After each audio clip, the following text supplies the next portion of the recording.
Excella Education Study in USA assured scholarship. Contact 9881 96666. నమస్కారం, welcome to I dream. నేను విచిత. ప్రస్తుతం మనతో పాటు ఉన్నారు oncology surgeon doctor Mohan Vamsi garu. ప్రస్తుత రోజుల్లో చూసుకుంటే క్యాన్సర్ అనే మహమ్మారి ఎక్కువగా వినిపిస్తూ ఉంటుంది. ప్రతి ఒక్కరిలో కూడా మనకు క్యాన్సర్ అనే ఒక వ్యాధి వచ్చింది అని చాలా ఎక్కువ మందిలో వింటూ ఉన్నాం. అసలు ఏంటి, ఎందుకు వస్తుంది క్యాన్సర్? రెగ్యులర్గా మనకు చెప్తూ ఉంటారు, మనం వాడే ఆయిల్స్ వల్ల కానీ మన లైఫ్ స్టైల్ వల్ల కానీ కూడా క్యాన్సర్ వచ్చే అవకాశం ఉందని ఈ మధ్యకాలంలో వింటూ ఉన్నాం. అదంతా అసలు ఎంతవరకు నిజం? ఇప్పుడు సార్తో మాట్లాడి తెలుసుకుందాం. నమస్తే సార్. నమస్తే అండి. సార్, క్యాన్సర్ ఈ పదం అయితే ఈ మధ్య రెగ్యులర్గా వినిపిస్తూనే ఉంటుంది సార్. Very true. అవును సార్. అసలు క్యాన్సర్ అనగానే అమ్మో ఒక భయం సార్. నిజంగా ఎందుకు సార్, ఎందుకు ఇంత ఎక్కువగా వినిపిస్తుంది? భారతదేశంలో అబౌట్ 142 crore పాపులేషన్లో ప్రతి సంవత్సరం అబౌట్ ఐసీఎంఆర్ ఎస్టిమేట్ ప్రకారం 15.5 lakh న్యూ క్యాన్సర్స్ డయాగ్నోస్ చేయబడుతున్నాయి. అంటే 1.5 million. ఓకే. ప్రపంచం మొత్తం మీద ఇట్స్ అబౌట్ 20 crore. ఇండియాలోనే 1.5 million ఉందండి. చైనా పాపులేషన్ మనకన్నా కొంచెం తక్కువ ఇప్పుడు, బట్ అక్కడ అబౌట్ 36 lakh క్యాన్సర్స్ ఉన్నాయి. సో మన ఇండియాలో probably grossly under estimated disease అండి ఇది. మన ప్రాబ్లం ఏంటంటే cancer is not a notifiable disease. వాళ్ళు మార్నింగ్ నేను క్యాన్సర్ పేషెంట్ చూసాను అనుకోండి, నేను ఎవరికి రిపోర్ట్ చేయాల్సిన అవసరం లేదు. నేను దానికి ట్రీట్మెంట్ చేసి ఆయన ఇంటికి పంపించేస్తే హ్యాపీ. అదే కరోనా కేసు చూసామనుకోండి, ఇమీడియట్గా మున్సిపల్ అథారిటీస్కి హెల్త్ పోర్టల్లోనూ అప్లోడ్ చేయాలి, అన్ని చేయాలి. సో అందువల్ల మన భారతదేశంలో సైంటిస్టులు, డాక్టర్లు బిలీవ్ చేసేదంటే క్యాన్సర్ ఇన్సిడెన్స్ ఐసీఎంఆర్ వారి అంచనా 15.5 lakhs ఉంటే దానికి డబుల్ ఉంటుందని అనుకుంటున్నాం. ఓకే. ఎందుకంటే చాలా చోట్ల ఇంకా క్యాన్సర్ని నోటిఫై చేయట్లేదు. ఏదో few city population based tumour registration తీసుకొని దాన్ని బట్టి అంచనా వేస్తున్నారే తప్ప కరెక్ట్ అంచనాలు లేవు. సో ఈ అంచనాల ప్రకారం కూడా ప్రతి 9 మందిలో ఒకరు క్యాన్సర్ బారిన పడుతున్నారు ఇండియాలో. అంటే ఒక ఫ్యామిలీలో 9 మంది ఉంటే life time risk of one of them developing cancer. ఎందుకు సార్ అసలు రీజన్ ఏంటి? అంటే చాలా ఎక్కువైపోతుంది. ప్రతి 1,00,000 మందికి, ఉదాహరణకి అమీర్పేట్ పాపులేషన్ 1 lakh అనుకోండి, అందులో 107 మంది క్యాన్సర్ బారిన పడుతున్నారు. సో ప్రతి సంవత్సరం న్యూ కేసెస్. ఇట్లా ఇది అర్బన్ ఏరియాస్లో చాలా ఎక్కువగా ఉంటుంది. ఈ క్యాన్సర్ అవడానికి అనేక రకాలైన కారణాలు ఉన్నాయండి. అందులో మోస్ట్ ఇంపార్టెంట్ ఎన్విరాన్మెంటల్ ఫ్యాక్టర్స్, రెండోది జెనెటిక్ ఫ్యాక్టర్స్. జెనెటిక్ ఫ్యాక్టర్స్ చాలా తక్కువ రోల్ ప్లే చేస్తాయి. ఉదాహరణకి అంజలీనా జోలీ పేరు విన్నారా? Famous Hollywood movie heroine. వారి తల్లిగారికి ట్రిపుల్-నెగటివ్ బ్రెస్ట్ క్యాన్సర్ ఉందని వారు BRCA1 BRCA2 టెస్ట్ చేయించుకొని వారికి పాజిటివ్ ఉండటంతో వారికి 100% life time risk of developing breast cancer, 80% risk of developing ovarian cancer అని తెలుసుకొని ముందుగానే 2011లోనే 2 బ్రెస్ట్లు తీయించేసుకున్నారు, 2 ఓవరీలు తీయించేసుకున్నారు. అంటే ఆప్షన్ లేదా సార్? ఖచ్చితంగా వస్తుంది వారికి, 100% వస్తుంది. మన తెలుగు మూవీ హీరోయిన్ హంసానందిని గారు మొన్న మధ్య ఒక 2 years బ్యాక్ వారు అనౌన్స్ చేశారు, వారికి కూడా ట్రిపుల్-నెగటివ్ బ్రెస్ట్ క్యాన్సర్, వారికి కూడా BRCA1 పాజిటివ్ ఉందని. సో ఈ BRCA1 BRCA2 అంటే hereditary breast ovarian cancer syndrome అంటారు. వీళ్ళకి బ్రెస్ట్ క్యాన్సర్, ఓవేరియన్ క్యాన్సర్ వచ్చే అవకాశాలు చాలా ఎక్కువగా ఉంటాయి. అలాగే వారి పిల్లలు కూడా ఉంటాయి, వారి అక్క చెల్లెలు కూడా రిస్క్ ఎక్కువగా ఉంటుంది. సో దానికి డెఫినెటివ్ ఇండికేషన్స్ ఉన్నాయి. ఈ టెస్ట్ ఇప్పుడు మనకి ఈజీగా మన భారతదేశంలో మన హాస్పిటల్లోనే సింపుల్ బ్లడ్ టెస్ట్ అంటే ఇది. బ్లడ్తోనే చెక్ చేసుకుని BRCA1 ఉందా లేదా తెలుసుకోవచ్చు. సిమ్టమ్స్ ఏం తెలియదా సార్? ఏముండవండి, సిమ్టమ్స్ ఏముంటాయి, ఏముండవు. అలాగే ఈ బ్రెస్ట్ క్యాన్సరే కాదండి, కొన్ని రకాల thyroid cancers, medullary thyroid carcinoma, దానికి రెట్ జీన్ అంటారు. అలాగే కొన్ని రకాల మల్టిపుల్ ఎండోక్రైన్ నియోప్లేసియాస్, లించ్ సిండ్రోమ్ అని ఉంటుందండి, ఫెమిలియల్ ఎడినోమాటస్ నాన్ పాలిపోసిస్ కోలి అంటే వాళ్ళకు కూడా క్యాన్సర్ వచ్చే అవకాశాలు, మిగతా క్యాన్సర్లు వచ్చే అవకాశాలు కూడా ఎక్కువగా ఉంటాయి. తర్వాత కొంతమందికి ఫెమిలియల్ ఎడినోమాటస్ పాలిపోసిస్ కోలి అని ఉంది, FAP జీన్, వాళ్ళకి 30-40 ఏళ్ళకే మొత్తం కోలన్ అంతా కూడా క్యాన్సర్స్ వచ్చే అవకాశం ఉంటుంది. మొత్తం కోలనే తీసేయాలి వాళ్ళకి ప్రొఫైలాక్టిక్గా, ఆ FAP జీన్ ఉన్న వాళ్ళకి. ఇట్లా అనేక రకాల జెనెటిక్ మ్యుటేషన్స్ ఈ క్యాన్సర్ని కలగజేస్తాయి. ఇవే కాకుండా అసలు క్యాన్సరే జెనెటిక్ మ్యుటేషన్ వస్తుందని ఇప్పుడు సైంటిస్టులు ఖచ్చితంగా నిర్ధారించారు. ఇప్పుడు వాట్సన్ అండ్ క్రిక్ మన జన్యువుల్ని పూర్తిగా అనలైజ్ చేయడం జరిగింది, వారికి నోబెల్ ప్రైజ్ కూడా ఇచ్చారు. ఇప్పుడు మన బాడీలో ఉండే 22,000 ప్రోటాన్ కోడింగ్ జీన్స్లో ఒక 500 to 600 ఆంకోజీన్స్ అంటే క్యాన్సర్ కారక జన్యువుల్ని సైంటిస్టులు ఐడెంటిఫై చేశారు. ఈ జన్యువుల్లో వచ్చే మ్యుటేషన్ వారంగానే క్యాన్సర్ వస్తుంది, అది కూడా ఖచ్చితం. ఇప్పుడు అంటే ఇప్పుడు ఏ క్యాన్సర్ వచ్చినా ఎవరికి వచ్చినా సరే వారికి వారి బ్లడ్ తీసుకొని అందులో ఉన్న సర్క్యులేటింగ్ ట్యూమర్ ఫ్రీ డిఎన్ఏ తీసుకొని లేకపోతే ఆ ట్యూమర్ టిష్యూ తీసుకొని ఏ జెనెటిక్ మ్యూటేషన్ వల్ల క్యాన్సర్ వచ్చిందో చెప్పేయచ్చు. ఆ మ్యూటేషన్కి టార్గెటింగ్ డ్రగ్స్ ఏమన్నా ఉంటే అవి కూడా ఇవ్వచ్చు.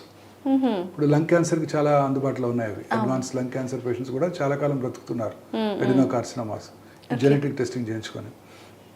సో ఈ జన్యుపరమైన మ్యూటేషన్స్ అనేది ఒక important cause for cancer.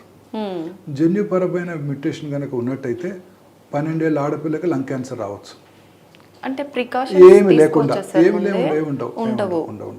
So ఇవి మనకు తెలియదు. సో ఆ జన్యుపరమైన కారణాలు ఏమీ లేకపోయినట్టయితే చాలా వాటి కారణాలు ఇంకా తెలియదు. ఇప్పుడు విన్స్టన్ చర్చిల్ లాగా 80 సంవత్సరాలు స్మోక్ చేసినా ఆయనకి లంగ్ క్యాన్సర్ రాలేదు. సో ఇలా ఈ 2 రకాలు ఇంపార్టెంటే. సో ఎన్విరాన్మెంటల్ ఫ్యాక్టర్స్ అనేవి ఇంకా ఇంపార్టెంట్. ఎన్విరాన్మెంటల్ ఫ్యాక్టర్స్ అంటే మీ అందరికీ తెలుసు. మొత్తం మన లైఫ్ స్టైల్ పూర్తిగా మారిపోయిందండి. మనం వీఆర్ ఫైటింగ్ విత్ నేచర్. మనం ప్రకృతితో ఫైట్ చేస్తున్నాం. అందువల్లే ఈ జబ్బులు విపరీతంగా పెరిగిపోతున్నాయి, రోజు రోజుకి పెరిగిపోతున్నాయి. WHO వాళ్ళు ఎస్టిమేట్ చేసేటంటే వాళ్ళ ICMR స్టాటిస్టిక్స్ ప్రకారమే 2040కి డబుల్ అయిపోతాయి. అంటే 30 లక్షలు అయిపోతాయి. అంటే యాక్చువల్గా 60 లక్షలు ఉంటాయి అన్నమాట. సో ఈ లైఫ్ స్టైల్ చేంజెస్ అంటే మనం రోజు చూస్తూనే ఉన్నాం కదండి. అర్బనైజేషన్. సో మనం మార్నింగ్ లేవటంతోనే సన్లైట్ లేదు, పొద్దున్నే సన్లైట్కి ఎక్స్పోజ్ అవ్వట్లేదు, air condition rooms, plastic tooth brush, synthetic tooth paste, plastic bucket, hot water in the plastic bucket, plastic water బాటిల్తో వాటర్ తాగటం, పొద్దున్నే లేవగానే ఆ సీరియల్స్ అవి ఉంటాయండి, దాంట్లో ప్రాసెస్డ్ ఫుడ్స్, అందులో పామ్ ఆయిల్ను ఈ అనేక రకాల ప్రిజర్వేటివ్స్ యాడ్ చేసి మన పిల్లలకు పెడుతున్నాము. మార్నింగ్ ఇడ్లీ తిన్నారనుకోండి, అది fermented carbohydrate. Actually carbohydrate is of course carbohydrate ఎక్కువ మోతాదులో తినకూడదు, సరైన మోతాదులో తినాలి. బట్ ఇడ్లీ ఏమవుతుంది, ఫెర్మెంట్ చేస్తారు అంతే కదా, పిండిని ఫెర్మెంట్ చేసేసరికి ఆ సింపుల్ కార్బోహైడ్రేట్ కాంప్లెక్స్ కార్బోహైడ్రేట్ అయిపోతుంది. That is good for health. Okay. So ఇలాంటివి తింటాం మానేసి మనము ఈ సీరియల్స్ ఇలాంటివి తింటుంటే మరి అదే మీరు అనేక రకాల ఫుడ్ ఐటమ్స్, మన అన్ని ఫుడ్ ఐటమ్స్ కూడా కంటామినేటెడ్, పెస్టిసైడ్స్, ఫెర్టిలైజర్స్, ఇవన్నీ కూడాను మన క్యాన్సర్స్ కారణాలే. ఒక రకంగా పాయిజన్ అయిపోయినట్టు. మీరు కార్ ఎక్కుతారు మార్నింగ్ పొద్దున్నే 9 o'clockకి, మన ఆల్రెడీ 9 o'clockకి వింటర్లో కూడా మరి వేడిగానే ఉంటుంది. ఆ కార్ లోపల ఉన్న ప్లాస్టిక్, దాని నుంచి వచ్చే గ్యాసెస్, ఎన్విరాన్మెంటల్ పొల్యూషను. మీరు ఎక్కడ ఆగకర్లా, పంజాగుట్ట సెంటర్లో కారు ఆగిపోతే ఒక 5 minutes రెడ్ లైట్ వలన మీరు 100 సిగరెట్లు తాగిన పొల్యూషన్ లోపలికి వెళ్ళిపోతుంది. సిగరెట్ తాగక్కర్లేదు, అంత పొల్యూషన్ ఉంటుంది. సో ఇలా లైఫ్ స్టైల్ పూర్తిగా మారిపోయిందండి. దీనివల్లే ఈ అన్ని రకాల క్యాన్సర్స్ వస్తున్నాయి. తినే ప్రాసెస్డ్ ఫుడ్స్, ఆ పిజ్జాలు, బర్గర్లు, packed cool drinks, tinned foods, అన్ని సాచురేటెడ్ ఫ్యాట్స్, ఇవన్నీ అనేక రకాలుగా వనస్పతి, అనేక రకాలైన కంటామినేటెడ్ ఆయిల్స్, ఇవన్నీ వాడి తయారు చేస్తున్న ఫుడ్స్ని మనం కన్జ్యూమ్ చేస్తున్నాం. హై కార్బోహైడ్రేట్స్, బిస్కెట్స్ అంటే ఏంటండి, చాలా హై హీట్లో దా కార్బోహైడ్రేట్ని పౌడర్ చేయటం, జస్ట్ మనకి పిండి పదార్థం రావటం. సో ఇవన్నీ కూడాను క్యాన్సర్ కారణాలండి. ఇవే కాకుండా నా మోస్ట్ ఇంపార్టెంట్ ఏంటంటే మన చేంజ్. ఇప్పుడేంటి, పగలు మనం పని చేసుకొని రాత్రి నిద్రపోవాలి కదా. ఇప్పుడు మార్నింగ్ నేను బంజారాస్ నుంచి వస్తుంటే, గచ్చిబౌలి వస్తుంటే 100 టాల్ టవర్స్, అవన్నీ వెల్ లిట్ టవర్స్, అందరు పనిచేస్తున్నారు అక్కడ, రాత్రంతా పనిచేస్తున్నారు. So this is against the natural rhythm. Natural రిథమ్ని సర్కేడియన్ రిథమ్ అంటాం. ఈ రిథమ్ని మనం బ్రేక్ చేస్తున్నాం. పగలు పడుకొని రాత్రి పని చేస్తున్నాం. చక్కగా రాత్రి 7:30-8 డిన్నర్ చేసేసి 9 పడుకుంటే లైట్లు ఆఫేసి పొద్దున్నే 2 గంటలకు అట్లా మెలటోనిన్ అనే హార్మోన్ ఉత్పత్తి అవుతుంది. ఈ హార్మోను యాంటీ క్యాన్సర్ ప్రాపర్టీస్ ఉంది. సో ఇది ఉత్పత్తి అవ్వదు. మీరు రాత్రిపూట పని చేయకర్లా, మీరు కూడా రాత్రి 11 దాకా పని చేసుకొని 9 దాకా 11 దాకా టీవీ చూసి 11 పడుకునే ముందు మీరు ఆ బ్లూ స్క్రీన్ మొబైల్ ఫోన్ చూస్తుంటారు, యూట్యూబ్ లేకపోతే వాట్సాప్ మెసేజ్లు చూసుకుంటూ వాటికి ఆన్సర్ చేస్తూ పడుకుంటే మెలటోనిన్ హార్మోన్ ఉత్పత్తి తగ్గిపోతుంది. సో క్యాన్సర్స్ వస్తుంటాయి. మరి ఆడవాళ్ళలో బ్రెస్ట్ క్యాన్సరు, కోలన్ క్యాన్సరు, తర్వాత లంగ్ క్యాన్సర్స్, ఇవన్నీ కూడా ఎక్కువ అవటానికి ఇదే కారణం. ఆ హార్మోన్ ఉత్పత్తి తగ్గిపోవటం, ఇవన్నీ కూడా ఇదే కారణం. సో యాక్చువల్లీ ఇన్ఫ్యాక్ట్ రాత్రిపూట లైట్ లేకుండా పడుకోవాలి. ఓకే. ఒకవేళ మీరు భయంగా ఉండి లైట్ వేసుకోవాలి, బెడ్ లైట్ ఉన్నా కూడా preferably red light is the best it seems. Red లైట్లో మెలటోనిన్ హార్మోన్ ఉత్పత్తి కొంత ఎఫెక్ట్ అవ్వకుండా ఉంటుందంట. ఈ ఆర్టిఫిషియల్ వైట్ లైట్స్ కూడా కారణమేనండి. ఆర్టిఫిషియల్ వైట్ లైట్స్ కూడా కారణమే. చూడండి, ప్రపంచంలో ఇండియాలో తప్ప ఎక్కడ ఉండవు ఈ వైట్ లైట్స్. మీరు ఎనీ 5-స్టార్ హోటల్కి వెళ్ళండి, ఎక్కడైనా చూసారా? ఇక్కడ కాదు, ఇండియాలో కదా, అబ్రాడ్లో కూడా ఎక్కడ చూడం. చిన్న లైటు, బెడ్ లైట్, పడుకోవడానికి బెడ్ మీద పడుకొని చదువుకోవడానికి ఒక లైటు, ఆఫీస్ టేబుల్ ఒకటి ఉంటే అక్కడ ఒక లైటు ఉంటుంది, అంతే. సో ఈ ఆర్టిఫిషియల్ లైట్స్ కూడా ఈ క్యాన్సర్కి కారణం అండి. సో ఐ పర్సనలీ బిలీవ్ ఒక 5 things are there in our life which are dangerous. First one is white rice. ఈ పాలిష్డ్ రైస్ అండి, just plain carbohydrate goes into our body. Just anything excess is dangerous. తగిన మోతాదులో ఉండాలి. పూర్వకాలంలో ఇవి తినేవాళ్ళు కాదు. దంపుడు బియ్యం, పార్బాయిల్డ్ రైస్ తమిళనాడులోను కేరళలో తింటారు. మనకి తెలంగాణలో కూడా అనేక మొత్తం పార్బాయిల్డ్ మిల్స్ ఉన్నాయి. సో ఈ parboiled rice is far superior. లేదా hand pound rice, single pound rice, ఇవన్నీ కూడా ఫార్ సుపీరియర్. రైసే తినాలి అనుకుంటే. మిల్లెట్స్ కూడా ఆఫ్ కోర్స్ వెరీ హెల్దీ, దీంతో పాటు తినగలిగితే. రైసే తినాలనుకుంటే this is far healthy food. In fact ఇడ్లీస్లో పార్బాయిల్డ్ రైసే వాడతారు. They don't use white rice.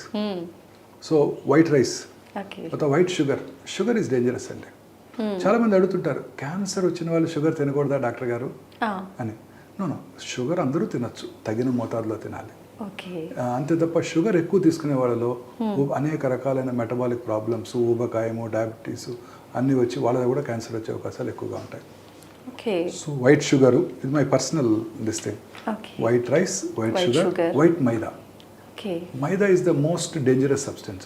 రోజు తినే మన పిల్లలు తినేది, మీరు తినేది youngsters మైదానే.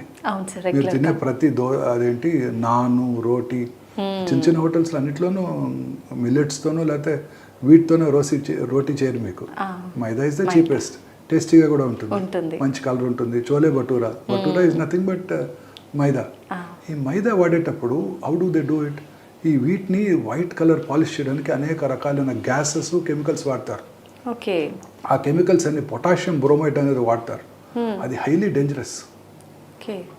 That causes cancer. And that it's pure carbohydrate. Again carbohydrate intake ఎక్కువ అనుకోలది ఊబకాయము, క్యాన్సర్. సో మీరు తినే ప్రతి పేస్ట్రీ, పటిసరీ, ప్రతి కేక్, ప్రతి ఐటమ్ కూడాను మైదాతో తయారు చేసింది. సో వైట్ మైదా. తర్వాత white salt. White salt is equally dangerous. అనేక రకాలైన కార్డియాక్ ప్రాబ్లమ్స్ వాటికి దారితీస్తుంది. And last is white light. So ఈ 5 వైట్స్ని అవాయిడ్ చేయాలండి. చేస్తే హెల్తీగా ఉండొచ్చేమో. వైట్ సాల్ట్ ప్లేస్లో ఏ సాల్ట్ యూజ్ చేయొచ్చు? Rock salt. షుగర్ బదులు brown sugar, natural sugars, jaggery. Pink salt ఎక్కువగా ఈ మధ్య యూజ్ చేస్తున్నారు sir, better. Pink salt is good. అనేక రకాలుగా మనం ఈ న్యాచురల్ ఫుడ్స్ని మానేసి ఇవి చేస్తుండేసరికి క్యాన్సర్స్ ఎక్కువైపోతున్నాయండి. తర్వాత ఇండస్ట్రియల్ పొల్యూషన్. బట్ అర్బన్ ఏరియాస్లో క్యాన్సర్ ఇన్సిడెన్స్ చాలా ఎక్కువ అండి.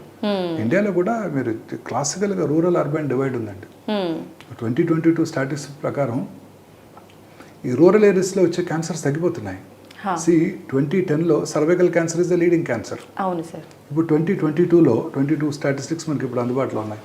Breast cancer 2,24,000 new breast cancer patients per annum in India. అంటే ప్రతి 4 నిమిషాలకి ఒక స్త్రీ బ్రెస్ట్ క్యాన్సర్ బారిన పడుతున్నారు. ప్రతి 6 నిమిషాలకి ఒక స్త్రీ సర్వైకల్ క్యాన్సర్ వల్ల చనిపోతున్నారు. సో ఇమాజిన్ చేయండి the magnitude the problem. 2,50,000 gastrointestinal tract cancers. ఇవి మనకు తెలిసినవి. తెలియనివి అన్రిపోర్టెడ్ కేసులు ఇది డబుల్ ఉంటుంది. సో ఇంకా అనేక రకాలుగా ఈ డైట్, ఈ హై ఫైబర్ తీసుకున్నారనుకోండి, అనేక రకాలైన క్యాన్సర్స్ వచ్చే అవకాశాలు తగ్గిపోతాయి. ఊబకాయం వచ్చే అవకాశాలు తగ్గిపోతాయి, ఒబిసిటీ, కోలన్ క్యాన్సర్ వచ్చే అవకాశాలు తగ్గిపోతాయి, బ్రెస్ట్ క్యాన్సర్ వచ్చే అవకాశాలు తగ్గిపోతాయి. You see, obesity is a very important risk factor. Breast, colon, అన్ని రకాల ఎండోమెట్రియం, యూట్రైన్ క్యాన్సర్, ఎండోమెట్రియం, ఇవన్నీ కూడా ఒబిసిటీలో ఎక్కువ ఉంటాయి. దానికి అగైన్ కారణం diet. White sugar, white salt, white rice, ఇవే కారకం అన్నమాట. So high fibre, lots of greens, vegetables, fruits. Fruits కంటే లాట్ ఆఫ్ యాంటీ ఆక్సిడెంట్స్. ఇవన్నీ కూడా మనలో ఈ క్యాన్సర్ రాకుండా చేస్తాయి. ఓకే. ప్లెంటీ ఆఫ్ ఫ్రూట్స్ తీసుకోవాలి మనందరం కూడా. తర్వాత గ్రీన్స్, మీట్ తక్కువగా, red meat especially this red meat అంటే మీకు తెలుసు కదా, ల్యాంబ్, బీఫ్, ఇవన్నీ కూడా రెడ్ మీట్. ఓకే. ఇవి తక్కువగా తీసుకుంటూ, తర్వాత white meat is little preferable. Okay. అంటే fish and chicken, skinless chicken. Okay. ప్రపంచంలో అత్యంత లాంగివిటీ ఉన్న countries 2, Spain, Japan. Okay. Spain అంటే మెడిటరేనియన్ క్లైమేట్. ఆ climate is very good climate, the best climate in the world. అక్కడ చాలా రకరకాల fruits దొరుకుతాయంట. Okay. స్పానియర్డ్స్ బ్రతికినంత 90 వాళ్ళ లాంగివిటీ. సూపర్ సార్, చాలా తక్కువ మంది మన దగ్గర. Healthy life Spaniards. వాళ్ళు తినే డైట్ ఏంటంటే ఇవే, olives, fruits, vegetables, sea fish. Sea fish is the best. Sea fish is the best. And good amount of sunlight. అవును సార్. అక్కడ సన్లైట్ మనలాగే మనకున్నట్టే వాళ్ళకు కూడా ఉంటుంది. మిగతా యూరోప్తో పోలిస్తే మెడిటరేనియన్ క్లైమేట్లో గ్రీసు, స్పానియార్డ్స్ వీళ్ళు, స్పెయిన్, సదర్న్ ఫ్రాన్స్ వీళ్ళు, పోర్చుగల్, వీటికి మంచి సన్లైట్ ఉంటుంది. సో సన్లైట్లో ఎన్నో రకాల మనకి ఎసెన్షియల్ ఐటమ్స్ ఉన్నాయి. మనకు తెలిసింది విటమిన్ డిఏ, మన సైంటిస్టులు కనుక్కొని ఎన్నున్నాయో. సో సన్లైట్కి ఎక్స్పోజ్ అవ్వకపోతే పిల్లలు కూడా ఎక్స్పోజ్ అవ్వట్లేదు. మనకు ఆప్షన్ ఉండి కూడా మనం యూజ్ చేసుకోలేకపోతున్నాం సన్లైట్. సో ఇవన్నీ కూడా క్యాన్సర్ కారకాలండి. ఓకే. సో వీటిని అవాయిడ్ చేయడమే మోస్ట్ ఇంపార్టెంట్. ఇప్పటి నుంచే మనం ప్లాన్ చేసుకోవాలి. మన పిల్లలకు బాటిల్స్లో వాటర్ ఇవ్వకుండా చేసుకోవటం. ఇప్పుడు వేడి కాఫీ మీరు ప్లాస్టిక్ కప్లో తాగారనుకోండి, అనేక టాక్సిన్స్ ఆ కప్లోంచి కాఫీకి వచ్చేస్తాయి. Micro oven, it's quite harmful. Teflon coated these non stick pans చాలా పాపులర్ ఒకప్పుడు. ఆయిల్ లేకుండా దోశ వేసుకోవచ్చు అని చెప్పి చాలా మంది వాడేవాళ్ళు. They are quite dangerous. ఏం యూజ్ చేయాలి సార్? న్యాచురల్ మన ప్యాన్స్ ఉంటాయి, ఓల్డెన్ డేస్ లో ఉండే అవి. ఓకే. ఈ టెఫ్లాన్ కోటెడ్ ప్యాన్స్ అన్ని కూడా చాలా డేంజరస్ అండి. నాకు కూడా తెలియదు చాలా కాలం వరకు. ఆయిల్ లేకుండా తినొచ్చు, బాగుంటుంది. ఆయిల్ హెల్త్ కి అంత మంచిది కాదు కాబట్టి ఇది ఆయిల్ తర్వాత అనేక రకాల ఈ రిఫైన్డ్ ఆయిల్స్ మీద కూడా చాలా ఉన్నాయి. మన మధ్య I went meet cardiologist. So ఆయన చెప్తున్నారు ఈ రిఫైన్డ్ ఆయిల్స్ కన్నా మన ఓన్ వేరుశెనగ నూనె, గానుగలో చేసిన కొబ్బరి నూనె ఫార్ బెటరు.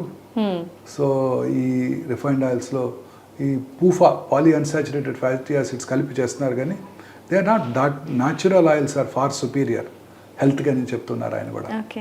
అయితే సార్ రిపీటెడ్గా ఒకటే ఆయిల్ కంటిన్యూగా వాడటం వల్ల కూడా ఛాన్స్ ఉంటుందా సార్? వెరీ కరెక్ట్ క్వశ్చన్ అడిగారు.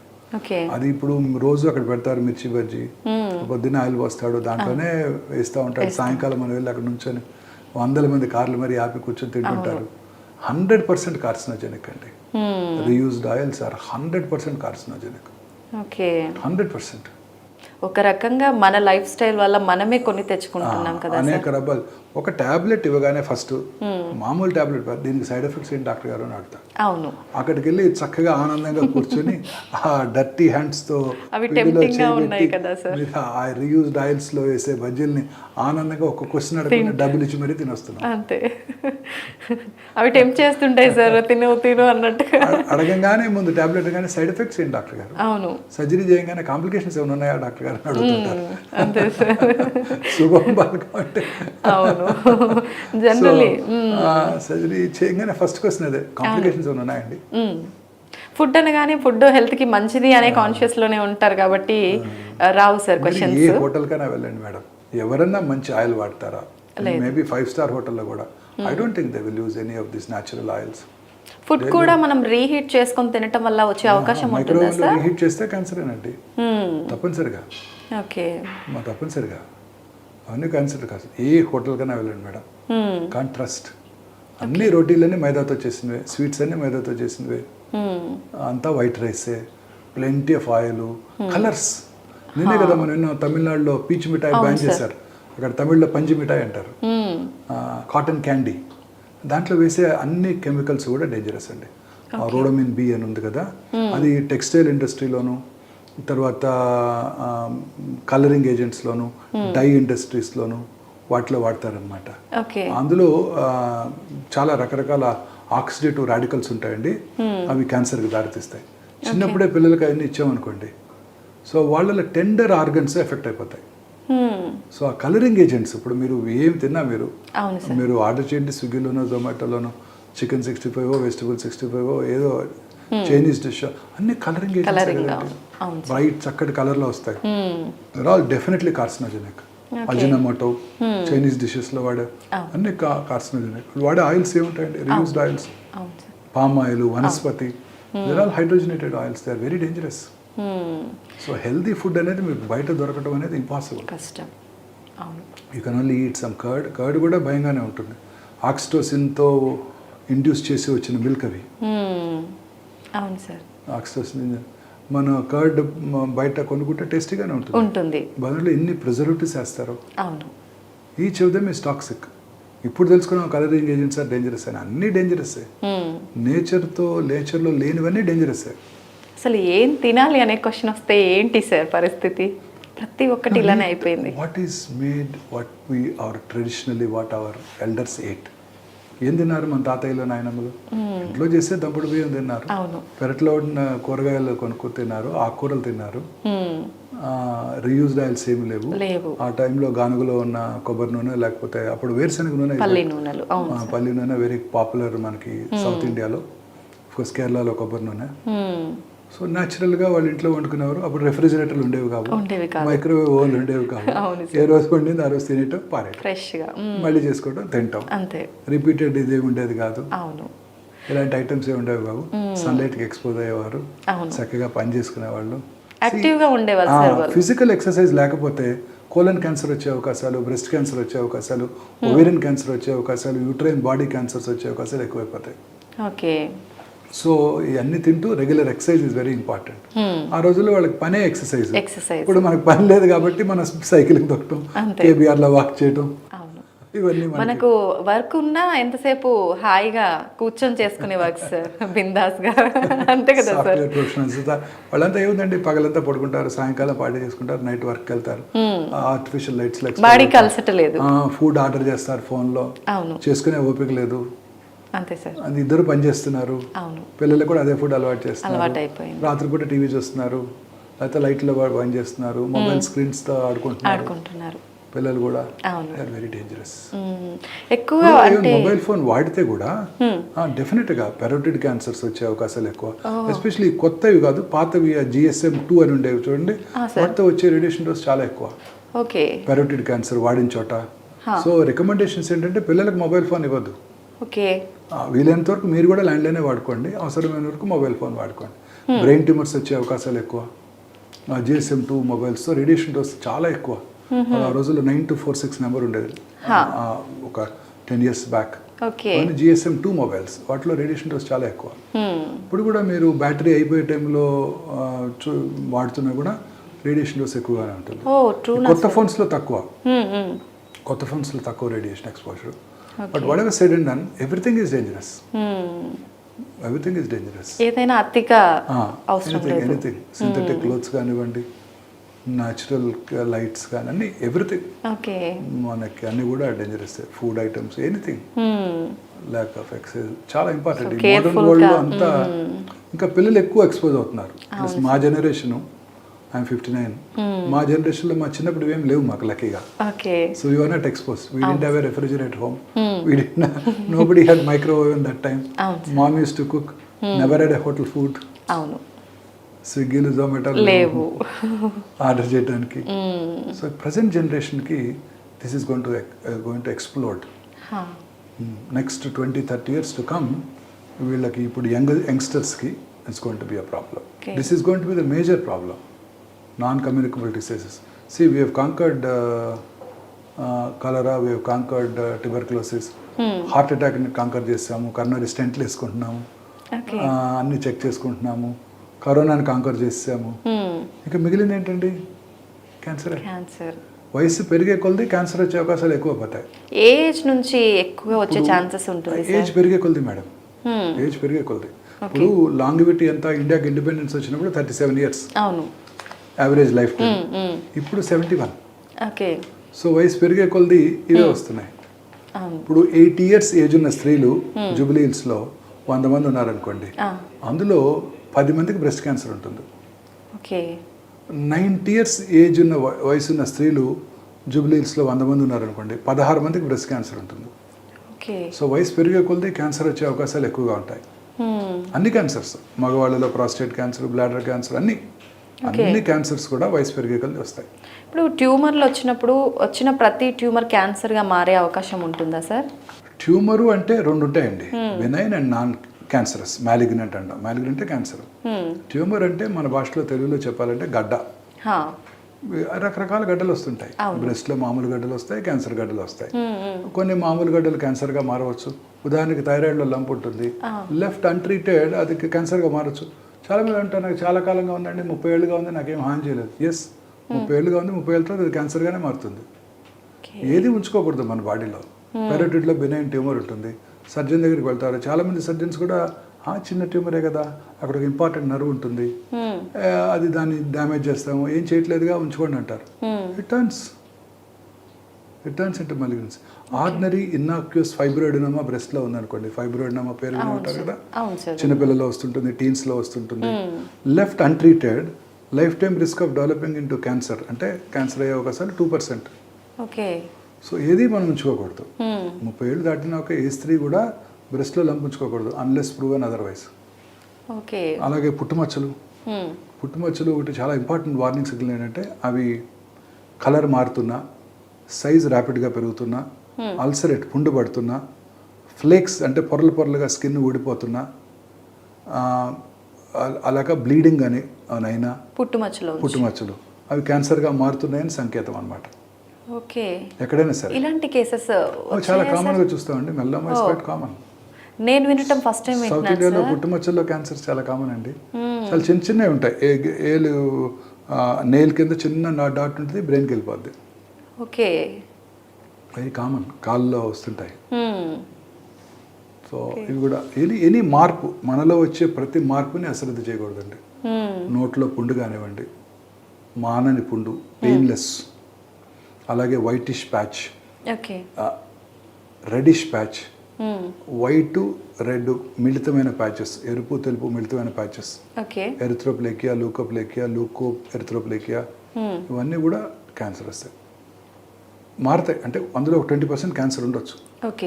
ఎనీ చేంజ్, చిగుళ్ళ నుంచి బ్లడ్ రావటం, లేదా నోట్లో ఏదైనా ఫారిన్ బాడీ ఉన్నట్టు అనిపించడం, నాలుగు భాగంలో క్యాన్సర్ ఉంటాయి, ఏదో ఫారిన్ బాడీ మింగినా అక్కడే ఉన్నట్టుగా ఉంటుంది. మాటలో స్పష్టత కోల్పోవటం, అందులో క్యాన్సర్ వచ్చినప్పుడు పుండు కనిపించకపోవచ్చు, లోపల ఉండొచ్చు, మాటలో స్పష్టత కోల్పోవటం, అది కూడా క్యాన్సర్ లక్షణాలే. హెడేక్ వస్తే డెఫినెటివ్ ఇండికేషన్. నడి వయసులో increasing headache, especially early morning headache, పొద్దున్న లేవగానే తలకాయ నొప్పితో లెగుస్తారు, లేదా తలనొప్పితో పొద్దున్నే లెగుస్తారు 5 4. సో అలాగే వార్నింగ్, ఇవన్నీ బ్రెయిన్ క్యాన్సర్కి వార్నింగ్ సిగ్నల్స్. ఇలా మన శరీరంలో వచ్చే ఎటువంటి మార్పుని, మలమూత్ర విసర్జన అలవాట్లో మార్పు రావటం, ఫుడ్ తీసుకోవడంలో ఇబ్బందిగా ఉండటం, కొంచెం ఫుడ్ తీసుకోగానే పొట్ట ఫుల్ అయినట్టు ఉండటం, బ్లీడింగ్ ఫ్రమ్ ఎనీవేర్, మోషన్లో బ్లడ్ పట్టడం, యూరిన్లో బ్లడ్ పట్టడం, నిప్పుల నుంచి బ్లడ్ డిశ్చార్జ్ రావటం, ఇంటర్మెన్స్ట్రల్ బ్లీడింగ్ అంటే పీరియడ్స్ కాని టైంలో బ్లడ్ రావటం, పోస్ట్ కాయిటల్ బ్లీడింగు, ఇలా అనేక రకాలుగా బ్లీడింగ్ ఎక్కడొచ్చినా సరే అశ్రద్ధ చేయకూడదు. అయితే క్యాన్సర్ వచ్చినప్పుడు స్పెసిఫిక్గా ఏదైనా పార్ట్లో వచ్చినప్పుడు ఆ పార్ట్ని రిమూవ్ చేయడము, అక్కడ ఏదైనా ట్యూమర్ లాగా వచ్చినప్పుడు అది రిమూవ్ చేయడం అలా చేస్తుంటారు కదా సార్, అలా రిమూవ్ చేసిన తర్వాత ఆ ప్లేస్లో మళ్ళీ వచ్చే ఛాన్స్ ఉండదంటారా? ఎస్, తప్పకుండా అండి. క్యాన్సర్ అనేది అంత సింపుల్ కాదు.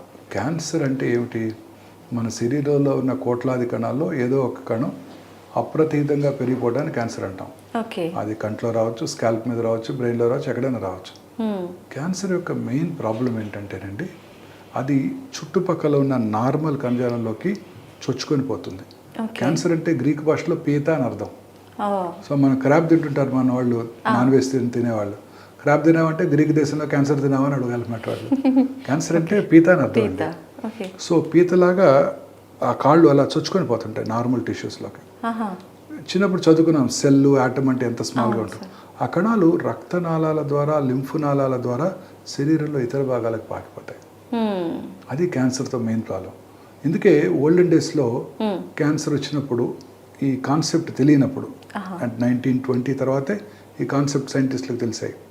అంతకుముందు సర్జరీ చేశారనుకోండి బ్రెస్ట్కి, బ్రెస్ట్ తీస్తారు, మళ్ళీ తిరిగి వచ్చేది లంగ్లోనో లివర్లోనో. సో అందరికీ ఒక అపోహ ఉండేది, కత్తి పెడితే క్యాన్సర్ పెరిగిపోతుంది, అది అపోహ. అదేంటంటే ఈ నాలెడ్జ్ లేనప్పుడు క్యాన్సర్ యొక్క బయోలాజికల్ బిహేవియర్ తెలియనప్పుడు ఈ అపోహ ఉండింది. మనందరికీ తెలుసు క్యాన్సర్ కత్తి పెట్టినా పెట్టకపోయినా పెరిగిపోతూనే ఉంటుంది. క్యాన్సర్ని ఎర్లీ స్టేజ్లో తీయాల్సి, మీరు అడిగారే తీస్తే మళ్ళీ వస్తుందా అని. క్యాన్సర్ని తీయటానికి గైడ్ లైన్స్ ఉన్నాయి. ఎప్పుడు తీయాలి, ఏ సైజులో ఉన్నప్పుడు తీయాలి. ఉదాహరణకు బ్రెస్ట్ ట్యూమర్ పెద్దగా ఉంది, 5 సెంటీమీటర్లు ఉంది, తీసేయండి డాక్టర్ గారు, మొత్తం బ్రెస్ట్ తీసేయండి డాక్టర్ గారు అంటుంటారు. తీయకూడదు. అది పెద్దదిగా ఉంటే ముందుగా కీమోథెరపీ ఇచ్చి డౌన్ సైజ్ చేయాలి. నిన్న ఒక డాక్టర్ గారు వచ్చారు నా దగ్గరికి, స్పెషలిస్ట్ డాక్టర్ గారు. వారికి ట్రిపుల్-నెగటివ్ బ్రెస్ట్ క్యాన్సర్ ఉంది. చిన్న లంపే, నాకు తీసేయండి బ్రెస్ట్, ఆ గడ్డ తీసేయండి, చంకలో ఉన్న గ్లాండ్స్ తీసేయండి, సెంటర్నల్ లోడ్ చేయండి అని అడుగుతాను. తీయకూడదు. ట్రిపుల్-నెగటివ్ బ్రెస్ట్ క్యాన్సర్కి ఇప్పుడు ముందుగా కీమోథెరపీ అలాగే ఇమ్యూనోథెరపీ ఇచ్చి తగ్గించి ఆ తర్వాత ఆపరేషన్ చేయాలి. డెఫినెటివ్ గైడ్ లైన్స్ ఉన్నాయి. రెక్టల్ క్యాన్సర్ అతి ఎర్లీ స్టేజ్లో వస్తే తప్ప T2 అంటే కొంచెం మజిల్లోకి వెళ్ళినా కూడా ముందుగా రేడియేషన్ కీమోథెరపీ ఇచ్చి సర్జరీ చేస్తే రిజల్ట్స్ ఫార్ సుపీరియర్. స్ప్రెడ్ అవ్వకుండా ముందుగానే సర్వైవల్ పెరిగిపోతుంది. సైంటిస్టులు ఇప్పుడు అన్ని స్టడీ చేశారు. ఇలా ముందు సర్జరీ చేస్తే ఎంతకాలం సర్వైవ్ అయ్యారు, రేడియేషన్ కీమో ఇచ్చి ఎంతకాలం సర్వైవ్ అయ్యారు, అవన్నీ చేసి మనకు చక్కగా గైడ్ లైన్స్ ఇచ్చారు. ఇప్పుడు NCCN 2024 గైడ్ లైన్స్ ఉన్నాయి. ట్రిపుల్-నెగటివ్ బ్రెస్ట్ క్యాన్సర్ అయితే సర్జరీ చేయొద్దు, HER2 రిసెప్టార్ పాజిటివ్ ఉంటే సర్జరీ చేయొద్దు, కీమోథెరపీ టార్గెటెడ్ థెరపీ ముందు ఇచ్చి తగ్గించి చేయండి. Oesophageal cancer however early it is, దానికి ఒక క్లినికల్ ట్రయల్ ఉంది. ఆ క్లినికల్ ట్రయల్లో ఏంటంటే ముందుగా కీమో రేడియేషన్ ఇచ్చి తర్వాత 4 to 6 weeks తర్వాత సర్జరీ చేస్తే క్యూర్ అయ్యే అవకాశాలు ఎక్కువ ఉంటాయి. దాన్ని క్రాస్ క్లినికల్ ట్రయల్ అంటారు. టోటల్ క్యూర్ ఉంటుందా సార్? టోటల్ క్యూర్ అవుతాయి ఎర్లీ స్టేజెస్లో. 100 చెప్పలేము, ఏ క్యాన్సర్ కూడా గుడ్ ఛాన్స్ అర్లీగా గుర్తిస్తే. సో అందుకని ఇప్పుడు క్యాన్సర్కి గైడ్ లైన్స్ ఉన్నాయి, మనం అవి ఫాలో అయిపోవాలి. ట్యూమర్ ఉంది తీసేయండి అనకూడదు. ఓవేరియన్ క్యాన్సర్ అర్లీ స్టేజ్లో ఉంటే సర్జరీ చేస్తాం, లేట్ స్టేజ్లో ఉంటే కీమోథెరపీ ఇచ్చి తగ్గించి అప్పుడు ఆపరేషన్ చేస్తాం. అట్లా అన్నిటికీ గైడ్ లైన్స్ ఉన్నాయి. 2+2 అంటే 4 అమెరికాలో అయినా, ఇండియాలో అయినా, ఆఫ్రికాలో అయినా. అట్లనే క్యాన్సర్ కూడా అంతే. ఈ గైడ్ లైన్స్ ఫాలో అయిపోతే వీఆర్ సేఫ్. సో అంతే తప్ప ప్రతి క్యాన్సర్ పేషెంట్ని సర్జరీ చేసేయాలి ముందు. చాలా మంది అడుగుతుంటారు, డాక్టర్ గారు ఇవాళ క్యాన్సర్ డయాగ్నోస్ చేశారు రేపు తీసేస్తారంటే. నో, ముందు చెక్ చేసుకోవాలి ఆపరేషన్ చేసే స్టేజ్లో ఉందా లేదా, ఎస్పెషలీ బ్రెస్ట్ క్యాన్సర్. ఇవన్నీ చూసుకొని ట్రిపుల్-నెగటివ్ అయితే ముందు కీమోథెరపీ ఇమ్యూనోథెరపీ ఇచ్చి తగ్గించి, లేదా ఓన్లీ కీమోథెరపీ ఇచ్చి తగ్గించి అప్పుడు సర్జరీ చేయాలి. సో అన్నిటికీ కూడా గైడ్ లైన్స్ ఉన్నాయి. ఇప్పుడు ఆ గైడ్ లైన్స్ ఫాలో అయిపోవాలన్నమాట. ఫాలో అయిపోతే we are safe. Order of treatment కూడా ముందు సర్జరీ చేయాలా, లేకపోతే కీమో రేడియేషన్ ఇచ్చి సర్జరీ చేయాలా, అయిపోయిన తర్వాత అడ్జువెంట్ ట్రీట్మెంట్ ఎవరికి చేయాలి, పోస్ట్ ఆపరేటివ్ పెథాలజీ రిపోర్ట్ని బట్టి treatment is defined and designed. అలా చేస్తే మంచి రిజల్ట్స్ ఉంటాయి, ఆప్టిమల్ రిజల్ట్స్ ఉంటాయి. కానీ ఒకటి మాత్రం ఏంటంటే క్యాన్సర్లో మా ఒక సీనియర్ సర్జన్ చెప్పారు, the unpredictable biological behaviour of the tumour makes the most predictable treatment unpredictable. అంటే దాని బిహేవియర్ ఎలా ఉంటుందంటే ఎంత మంచి ట్రీట్మెంట్ ఇచ్చినా కూడా తిరిగి వస్తుంటాయి. సో ఇది it's going to be a very complex problem.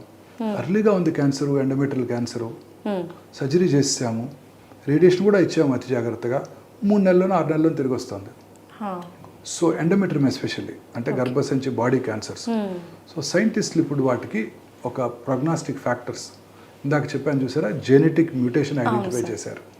So ప్రతి ఎండోమెట్రియల్ క్యాన్సర్కి పేషెంట్ కూడా ఇప్పుడు జెనెటిక్ మ్యూటేషన్ స్టడీస్ చేస్తున్నాం. చేసి ఎవరికి ఇది బాగుంటుంది, ఎవరికి తిరిగి వస్తుందో కూడా చెప్పగలుగుతున్నాం. సో ఫ్యూచర్ ఆఫ్ ఆంకాలజీ అంతా ఇలానే ఉండబోతుంది. సో ఇప్పుడు అన్ని చోట్ల breast oncologist, gynaec oncologist, GI oncologist, uro ఆంకాలజిస్టులు ఉన్నారు. గచ్చిబౌలిలో జిఏ ఆంకాలజిస్టు, బంజారాస్లో యూరో ఆంకాలజిస్టు ఉన్నారు. ఫ్యూచర్లో ఎలా ఉండబోతుంది అంటేనండి, ఇదంతా కూడా ఆర్గన్ బేస్డ్ క్యాన్సర్ ట్రీట్మెంట్ ఉండదు, genetic mutation based cancer treatment ఉంటుంది. అంటే HER2 ఆంకాలజిస్ట్, EGFR ఆంకాలజిస్ట్, అలా ఉండబోతుంది ఫ్యూచర్ అంతా. ఏ క్యాన్సర్ అయినా కూడా జెనెటిక్ మ్యూటేషన్ టెస్ట్ చేసుకొని ఆ మ్యూటేషన్ ఎవరికి పాజిటివ్ ఉంటే ఆ ట్రీట్మెంట్ ఇస్తారు ముందుగానే. ఫ్యూచర్ ఆఫ్ ఆంకాలజీ ఇలా ఉండబోతుంది. Surgical oncologist will be out of work. నేను already the verge of retirement, 5 ఏళ్ళు పనిచేస్తాను. నెక్స్ట్ జనరేషన్ వాళ్ళకి ఇబ్బంది. అంత ఫ్యూచర్ ఆఫ్ ఆంకాలజీ అంతా కూడా మెడికల్ ఆంకాలజీ. ఒక పేషెంట్ హాస్పిటల్కి వస్తే ఒక 10 ml బ్లడ్ డ్రా చేసి పేషెంట్ నుంచి అందులో సర్క్యులేటింగ్ ట్యూమర్ సెల్స్ని ఐడెంటిఫై చేస్తున్నారు. ఓకే. సర్క్యులేటింగ్ ట్యూమర్ సెల్స్ అంటే క్యాన్సర్ కణాలు దాంట్లోకి వెళ్ళిపోతాయి, రక్తంలోకి వెళ్ళిపోతాయి. బ్లడ్లో మీకు తెలుసు white cells, red cells, platelets ఉన్నాయి. దాంతోపాటు థౌజండ్స్ ఆఫ్ వైట్ సెల్స్, అదే millions of red blood cells, billions of platelets, దాంతోపాటు 5 నుంచి 10 సర్క్యులేటింగ్ ట్యూమర్ సెల్స్ ఉంటాయి. వాటిని ఐడెంటిఫై చేసే టెక్నాలజీ ఇప్పుడు మనకు అందుబాటులో వచ్చింది. ఆల్రెడీ వచ్చేసింది. ఇప్పుడు మీరు ఎవరైనా పేషెంట్ వచ్చి క్యాన్సర్ ఉందా అంటే 10 ml బ్లడ్ తీసుకొని లిక్విడ్ బయాప్సీ చేస్తే దాన్ని లిక్విడ్ బయాప్సీ అంటారు. చేస్తే క్యాన్సర్ ఉందో లేదో చెప్పేయచ్చు. సర్క్యులేటింగ్ ట్యూమర్ సెల్స్, ఆ ట్యూమర్ సెల్స్ని ల్యాబ్లో గ్రో చేసి ఏ రకమైన యాంటీ క్యాన్సర్ డ్రగ్కి లొంగుతుందో కూడా చెప్పొచ్చు. దీన్ని ఆంకోనామిక్స్ అంటారు. అంటే లేడీస్లో, యంగ్ లేడీస్లో, మ్యారీడ్ లేడీస్లో urinary infection is very common, మీరు వినే ఉంటారు. ఏం చేస్తారు, యూరిన్ తీసుకెళ్ళి కల్చర్కి ఇస్తారు, ఏ ఆర్గానిజం గ్రో అవుతుందో చూస్తారు, దేనికి లొంగుతుందో తెలుసుకుంటారు, యాంటీబయాటిక్ వేసుకుంటారు. అలా ఈ సర్క్యులేటింగ్ ట్యూమర్ సెల్స్ని మనం ల్యాబ్లో గ్రో చేసి దేనికి లొంగుతుందో, యాంటీ క్యాన్సర్ డ్రగ్కి దేనికి లొంగుతుందో కూడా చెప్పే టైం వచ్చేసింది. ఇప్పుడు టెక్నాలజీ చాలా మారిపోయింది. అలాగే అదే బ్లడ్లో ఇందాక నేను చెప్పాను సర్క్యులేటింగ్ ట్యూమర్ ఫ్రీ డిఎన్ఏ ఉంటుంది.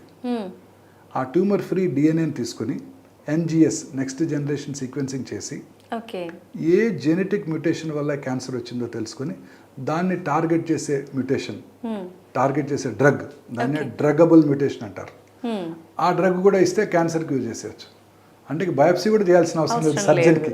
ఫ్యూచర్లో ల్యాబ్లో సిస్టర్, ఓపీలో సిస్టర్, ఆంకాలజిస్ట్ ఆఫీస్లో సిస్టర్ డ్రా చేసేసి బ్లడ్ పంపించేస్తే మనకి 4 రోజుల్లో తెలిసిపోతుంది క్యాన్సర్ ఉందా, ఏ మ్యూటేషన్ వల్ల క్యాన్సర్ ఉంది, దేనికి లొంగుతుందో కూడా చెప్పేయచ్చు.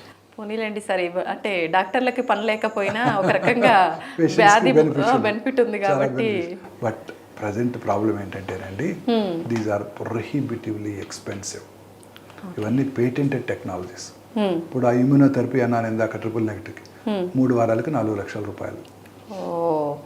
ఈ ఆంకోనామిక్స్ టెస్టింగ్ అని చెప్పాను, ట్యూమర్ని గ్రో చేసి ల్యాబ్లో ఎంత అవుతుంది, 3.5 లక్షల రూపాయలు. NGS టెస్టింగ్ ఫౌండేషన్ 1 3.5 లక్షల రూపాయలు. The problem is they are all patented technologies. So వాటిని ఇంటలెక్చువల్ ప్రాపర్టీ రైట్స్ని మనం రెస్పెక్ట్ చేయాలి. We have to respect intellectual property rights. దానివల్ల మనకి ఇవన్నీ ప్రొహిబిటివ్లీ ఎక్స్పెన్సివ్. ఇప్పుడు అన్నీ కూడా ఎక్స్పెన్సివ్ అండి. ఇప్పుడు రేడియేషన్ మెషిన్, రేడియేషన్ డెలివరీ చేసే మెషిన్ ఇండియాలో తయారవ్వట్లేదు. ఎక్కడ ఒకటేదో కంపెనీ ట్రై చేస్తుంది, సక్సెస్ గా అవుతున్నారు, ఒక్కటే కొన్నారు ఇండియాలో దాన్ని ఇప్పటికీ. సో ఇవన్నీ ఇంపోర్ట్ చేసుకుంటున్నాం. ఇండియన్ కస్టమ్స్ ఎంతండి, 31%. అంటే ₹1,00,00,000 పెట్టి మెషిన్ తెప్పిస్తే 31 లక్షలు ట్యాక్స్ కట్టాలి. మెషిన్ 30 కోట్లు 40 కోట్లు ఉంటుంది, ట్యాక్స్ ఎంత అవుతుంది చూడండి. ఇవన్నీ పేషెంట్స్ మీదే పడతాయి కదా భారం. ఇండియాలో తయారవని టెక్నాలజీస్ కన్నా ఎగ్జామ్షన్ ఇవ్వాలి కదా. ఓకే, మేక్ ఇన్ ఇండియా చేద్దాం, ఇండియాలో ఉన్న వాటికి ఇద్దాం, మరి ఇండియాలో తయారు చేయని వాటికి పేషెంట్స్కి ఇవి అవసరం కదా. ప్రతి PET-MR అనే మెషిన్ ఇన్స్టాల్ చేసాం, డిజిటల్ PET-MR. 31 crores మెషిన్, దానికి మళ్ళీ 31% ట్యాక్స్. వాటికి యాన్యువల్ మెయింటెనెన్స్ కాంట్రాక్టే ₹1,00,00,000 ఉంటుంది. Annual maintenance contract. మనం ఏం చేయడానికి కూడా ఏమండి, మన ఇండియాలో ఏం తయారవవు కదా. మెడిసిన్స్ కూడా అంతేనండి. Immunotherapy, monoclonal antibodies are prohibitively expensive. Generics అంటారు, వాళ్ళు వాడతారా జెనరిక్స్? మన్మోహన్ సింగ్ గారు రోజు మాట్లాడేవారు జెనరిక్ మెడిసిన్సే వాడుకోండి అని పార్లమెంట్లో. మరి వారికి ఇండియన్ కలాం స్టెంట్ వేశారా? వేయించుకోలేదు. ఇంపోర్టెడ్ స్టెంటే వేయించుకున్నారు. చెప్పడానికే బాగుంటాయి కదా సార్. ఫారిన్ సూట్సే వేసుకుంటారు మన ప్రధానమంత్రులు అందరూ కూడా. అంతే. ఇండియన్ సూట్స్ ఎవరైనా వేసుకుంటారా? వేసుకోరు. కాస్ట్లీవే నచ్చుతాయి కదా సార్, కంఫర్ట్గా ఉంటాయి, నచ్చుతాయి. అంతే. సో అన్నీ చాలా ఎక్స్పెన్సివ్ అండి. Treatment is expensive.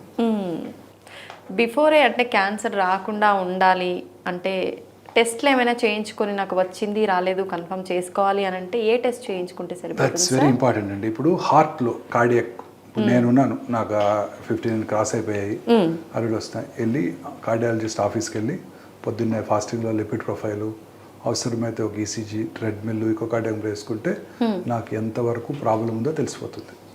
Heart attack వచ్చే అవకాశాలు ఎంత ఉన్నాయో తెలిస్తే దాన్ని వెంటనే కంట్రోల్ చేసుకోవడానికి వారి సూచనల మేరకు డైట్ అడాప్ట్ చేసుకోవటం, మెడిసిన్స్, స్టాటిన్స్, అలాగే ఈకోస్పిరిన్, యాంటీప్లేట్లెట్ ఏజెంట్స్ వాడుకుంటాం, అయిపోతుంది. క్యాన్సర్కి అలా లేదండి. ఇవాళ టెస్ట్ చేయించుకున్నారు, మీకు క్యాన్సర్ లేదని చెప్పాను, 3 రోజుల తర్వాత గ్యాస్ట్రిక్ క్యాన్సర్ కనపడవచ్చు. అంత ఫాస్ట్గా? ఫాస్ట్ అని కాదు, there is no way we can find out. Okay. Screening అని ఉంది మనకి ఇప్పుడు, గర్భసంచి ముఖద్వార క్యాన్సర్. ఓకే. దానికి లాంగ్ ప్రీ క్యాన్సరస్ ఫేజ్ ఉంది. అంటే క్యాన్సర్ రాకముందే దాన్ని పట్టుకోవచ్చు, ఏది క్యాన్సర్గా మారుతుందో తెలుసుకోవచ్చు. వాటికి స్క్రీనింగ్ చేసుకుంటే తెలుస్తుంది. Pap smear, clinical examination, visual inspection అంటాము, అలాగే అవసరమైతే క్లినికల్ ఎగ్జామినేషను పాప్స్మియర్తో చెప్పేయచ్చు. ఓకే. కానీ మిగతా క్యాన్సర్స్కి అలా లేదు. సర్వైకల్ క్యాన్సర్కి మీరు, అంటే గర్భసంచి ముఖద్వార క్యాన్సర్కి మీరు స్క్రీనింగ్ చేసుకుంటే క్యాన్సర్ రాకుండా చేసుకోవచ్చు, సెకండరీ ప్రివెన్షన్ అంటాం. అదే బ్రెస్ట్ క్యాన్సర్ స్క్రీనింగ్ చేయించుకున్నాం అనుకోండి, క్యాన్సర్ని ముందుగా గుర్తించవచ్చు, అంతే తప్ప క్యాన్సర్ రాకుండా చేయలేము. అదే మగవాళ్ళలో అయితే ప్రాస్టేట్ క్యాన్సర్, సంవత్సరానికి ఒకసారి 50 దాటినాక ప్రతి పురుషుడు కూడా పిఎస్ఏ టెస్ట్ చేయించుకుంటే క్యాన్సర్ రావడానికి ముందుగా పట్టుకోవచ్చు, అంతే తప్ప క్యాన్సర్ని ప్రివెంట్ చేయలేము. సర్వైకల్ క్యాన్సర్లో మాత్రమే ప్రివెన్షన్ ఉంది, సెకండరీ ప్రివెన్షన్. సర్వైకల్ క్యాన్సర్లో వెరీ ఇంపార్టెంట్ ప్రైమరీ ప్రివెన్షన్ కూడా ఉంది. అంటే ఈ cervical cancer human papillomatous virus infection వల్ల వస్తుంది. ఆ పాపిల్లోమాటస్ వైరస్ని మనం ప్రివెంట్ చేయడానికి వ్యాక్సిన్ కనుక వేయించుకున్నట్టయితే మన ఆడపిల్లలందరికీ 10-12 ఏళ్ల కల్లా వాళ్ళకి క్యాన్సర్ రాకుండా చేసుకోవచ్చు. Any cancer? Cervical cancer. అది primary prevention. Okay. Secondary prevention ఈ స్క్రీనింగ్. బట్ ఫ్యూచర్లో ఈ మధ్య కొత్త టెక్నాలజీ క్యాన్సర్ వ్యాక్సిన్ ట్రీట్మెంట్ కూడా వాడతారు. ఇప్పుడు కరోనా టైంలో మీకు mRNA వ్యాక్సిన్ డెవలప్ చేశారు. What did you do? ఆ కరోనా వైరస్ యొక్క mRNA తీసుకొని, అది RNA వైరస్, mRNA తీసుకొని అది కనుక మనకి ఇంజెక్ట్ చేస్తే మనకి కరోనా రాదు, కానీ అది కరోనాని సిమ్యులేట్ చేసి యాంటీబాడీస్ తయారవుతాయి. అవును సార్. అదే అలా క్యాన్సర్ కూడా యాంటీజెన్స్ని తీసుకొని వాటికి యాంటీబాడీస్ని ప్రమోట్ చేయడానికి ఆ RNA మనకిచ్చే ఆ వ్యాక్సిన్ క్యాన్సర్ కలగజేయదు, బట్ క్యాన్సర్ని మిమిక్ చేస్తూ మనలో ఇమ్యూనిటీని పెంచుతుంది. ఇది ఫ్యూచర్ ఆఫ్ ఆంకాలజీ. ఇదే కాదు, ఇప్పుడు ఇమ్యూనోథెరపీ అని వచ్చింది. ఇమ్యూనోథెరపీ అంటే ఏంటండి? మనలో యాంటీబాడీస్తో పాటు టీ సెల్స్ అని ఉంటాయి. T cells are killer cells. ఈ కిల్లర్ సెల్స్ ఫారిన్ బాడీ ఏదొచ్చినా కిల్ చేసేస్తాయి. కరోనా వైరస్ కానివ్వండి, క్యాన్సర్ సెల్ కానివ్వండి, మీరు కొంతమంది ట్రాన్స్ప్లాంట్ చేయించుకుంటారు, కిడ్నీ ట్రాన్స్ప్లాంట్. ఆ ట్రాన్స్ప్లాంటెడ్ కిడ్నీని కూడా బయటకు పుష్ చేస్తుంది. ఫారిన్ బాడీ ఏదున్నా కూడా మన కిల్లర్ సెల్స్ ఇన్ఫ్లమేషన్ మౌంట్ చేసి వాటిని చంపేస్తాయి. Very interesting. ఈ క్యాన్సర్ సెల్స్ ఎంత స్మార్ట్ అంటే ఆ ఇమ్యూనిటీని మాస్క్ చేస్తాయి, అంటే బ్లాక్ చేస్తాయి. సో ఇప్పుడు వచ్చే ఇందాక నా ఇమ్యూనోథెరపీ అని, ఇమ్యూనోథెరపీ ఏం చేస్తుందంటే ఆ ఇమ్యూనిటీని బ్లాక్ చేయకుండా చూస్తుంది, అన్మాస్క్ చేస్తుంది, మాస్క్ చేయకుండా చూస్తుంది అనమాట. అప్పుడు మన killer cells become active and go and kill the cancer. This is the future of oncology, immunotherapy. Very important. Sir, మనము ఇందాక ఫుడ్ గురించి మాట్లాడుకున్నాం కదా, ఏ ఫుడ్ తీసుకుంటే క్యాన్సర్ వచ్చే ఛాన్సెస్ ఎక్కువగా ఉంటాయని. అయితే వాటర్ కూడా మనం ఎక్కువగా వాటర్ ప్యూరిఫైయర్లు, ఫిల్టర్లు ఇవి వాడుతున్నాం కదా సార్, వాటి ద్వారా కూడా వచ్చే ఛాన్స్ ఏమైనా ఉంటుందా? No, anything which is not natural is not good అండి. సో వాటర్ కంటామినేట్ అయిపోయింది, అన్ని చోట్ల కూడా అనేక రకాలుగా కంటామినేట్ అవుతుంది. సో అందువల్ల ఈ కంటామినేట్స్ వల్ల క్యాన్సర్స్ వస్తాయి. అనేక రకాలైన ప్లాస్టిక్స్ మనం నదుల్లో పారేస్తున్నాము, అన్ని చోట్ల అవే ఉంటున్నాయి ప్లాస్టిక్స్. అవి ఏ రకమైన సబ్స్టెన్సెస్ని ప్రొడ్యూస్ చేస్తాయో మనకు తెలియదు. రోజు చూస్తున్నాం కదా, ఎంటైర్ మన సీ, అన్ని మహాసముద్రాల్లో కూడా, ఓషన్స్లో కూడా ఈ ప్లాస్టిక్స్ వల్ల చాలా దెబ్బతింటున్నాయి, కలుషితమైపోతున్నాయి. So anything contaminated water is also dangerous. Okay sir, cervical cancer గురించి మాట్లాడుకున్నాం కదా మనం ఇందాక. వచ్చే ముందు మనకి సిమ్టమ్స్ ఏమైనా తెలుస్తాయా సార్? డెఫినెట్గా మేడం, వార్నింగ్ సిగ్నల్స్ ఉంటాయి. ఇంటర్మెన్స్ట్రల్ బ్లీడింగ్, పీరియడ్స్ కాని టైంలో బ్లీడింగ్ రావటం, వైట్ డిశ్చార్జ్ ఉండటం, పుండు నుంచి కారే ద్రవాలు వైట్ డిష్గా ఉంటాయి, అవి ఇన్ఫెక్ట్ అవుతాయి. It's a dirty area for men and women. Infect అయినప్పుడు స్మెల్తో, అంటే అల్సర్ ఎప్పుడు ఇన్ఫెక్ట్ అవుతుంది, స్మెల్తో కూడిన డిశ్చార్జ్ రావటము, ఎల్లోయిష్ డిశ్చార్జ్ రావటము, దాంట్లో కొంచెం బ్లడీ డిశ్చార్జ్ రావటము, పోస్ట్ కాయిటల్ బ్లీడింగ్, భర్తతో చేరిన తర్వాత బ్లీడింగ్ అవటం, తర్వాత లో grade abdominal pain, lower abdominal pain, back pain, ఇవన్నీ ఉంటుంటాయండి బాగా అడ్వాన్స్ స్టేజెస్లో. సిమ్టమ్స్ అన్ని క్యాన్సర్స్కి ఇలానే సిమ్టమ్స్ ఎక్కువగా ఉండవు, పెయిన్ఫుల్గా ఏమి ఉండవు, అందుకే అందరూ అశ్రద్ధ చేస్తారు. Cervical cancer is no exception, అందుకే అందరూ లేట్గా వస్తుంటారు. చాలా వరకు ఏ క్యాన్సర్ అయినా లాస్ట్ స్టేజ్లో ఉన్నప్పుడు బయటపడుతుంది, అప్పటి వరకు చాలా బాగుంటారు, ఏ ప్రాబ్లం లేదు అని అంటుంటారు కదా సార్. Very correct. పేషెంట్ వస్తారు ఓపీకి, ఆ పేషెంట్ బయట కూర్చోబెట్టి 4th స్టేజ్ క్యాన్సర్ అనగానే అదేంటండి సిమ్టమ్సే లేవు, 2 నెలల నుంచే కడుపులో నొప్పి అంటున్నారు, మీరేంటి 2 నెలల్లోనే లాస్ట్ స్టేజ్ అంటున్నారు అంటారు. Cancer is a silent killer most often. స్లోగా పెరుగుతుంటుంది, ఎటువంటి సిమ్టమ్స్ కలగజేయదు, శరీరంలో ఇతర భాగాలకు పాకాక తెలుస్తుంది. చిన్న చిన్నవి ఉంటాయి సిమ్టమ్స్, కొంచెం అశ్రద్ధ చేస్తుంటాం. రొటీన్గా ఉండే సిమ్టమ్సే అశ్రద్ధ చేస్తుంటాం, దాంతో క్యాన్సర్ లేట్ స్టేజ్లోనే డయాగ్నోస్ చేయడం జరుగుతుంది చాలా వరకు. ఓకే, అంటే మనం బాడీలో ఇమ్యూనిటీ కరెక్ట్గా ఉండేటట్టుగా చూసుకుంటే క్యాన్సర్ వచ్చే అవకాశం తక్కువగా ఉంటుందంటారా sir? Sure, 100%. Okay, I totally agree with you. మన ఇమ్యూనిటీయే మోస్ట్ ఇంపార్టెంట్.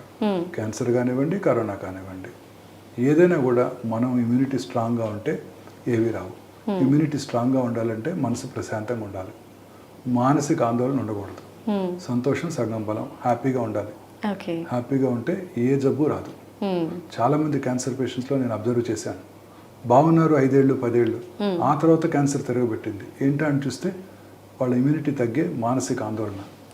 ఒకళ్ళ కొడుకు కూతురు డివోర్సు, ఒకళ్ళకేమో హస్బెండ్ చనిపోవటం, ఒకళ్ళకి ఇంకేదో మేజర్ లాస్, ఫినాన్షియల్ లాస్, వాటిలో మానసిక ఆందోళన నుండి అప్పటి వరకు తిరగబెట్టని 10 ఏళ్ళైనా తిరగబెట్టని క్యాన్సర్ 10 ఏళ్ళ తర్వాత తిరగబెడుతుంది.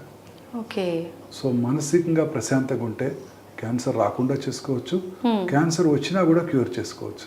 ఓకే, అండ్ మానసికంగా ప్రశాంతంగా లేకపోతే అర్లీ స్టేజ్లో క్యాన్సర్ని క్యూర్ చేసుకున్నా తిరగబెట్టవచ్చు. సో అన్నిటికన్నా ఇంపార్టెంట్ క్యాన్సర్కి నా ఉద్దేశం క్యాన్సర్ కాదు, మన హ్యూమన్ వెల్బీయింగ్కి, కార్డియాక్ ప్రాబ్లం కానివ్వండి, షుగర్ కానివ్వండి, ఆస్తమా కానివ్వండి, లేకపోతే అనేక రకాలైన ఇన్ఫెక్షన్స్ కానివ్వండి, క్యాన్సర్ కూడా కానివ్వండి, అన్ని రకాల జబ్బులకి మీరు అన్నట్టు మన ఇమ్యూనిటీ బాగుంటే ఏవి రావు. మన ఇమ్యూనిటీ బాగుండాలంటే మనకి మంచి ప్రశాంతంగా హ్యాపీగా నవ్వుతూ సంతోషంగా మంచి ఆహారం తీసుకుంటూ ఫ్రూట్స్ వెజిటబుల్స్ అయినా ఎక్కువగా తీసుకుంటూ రెగ్యులర్గా ఎక్సర్సైజ్ చేస్తూ రెడ్ మీట్కి అసలు దూరంగా ఉంటూ, అలాగే దురలవాట్లు టొబాకోకి ఆల్కహాల్కి దూరంగా ఉంటూ రెగ్యులర్గా ఎక్సర్సైజ్ చేస్తూ లీన్ బాడీ మాస్ మెయింటైన్ చేసినట్టయితే క్యాన్సర్ నుంచే కాదు అన్ని రకాల జబ్బుల నుంచి కూడా దూరంగా ఉండొచ్చు. సూపర్ సార్, నిజంగా క్యాన్సర్ అనగానే చాలా అపోహలు భయాలు చాలా ఉన్నాయి సార్, చాలా క్లియర్గా అవన్నీ ఎక్స్ప్లెయిన్ చేశారు sir. Thank you very much sir. Thank you madam.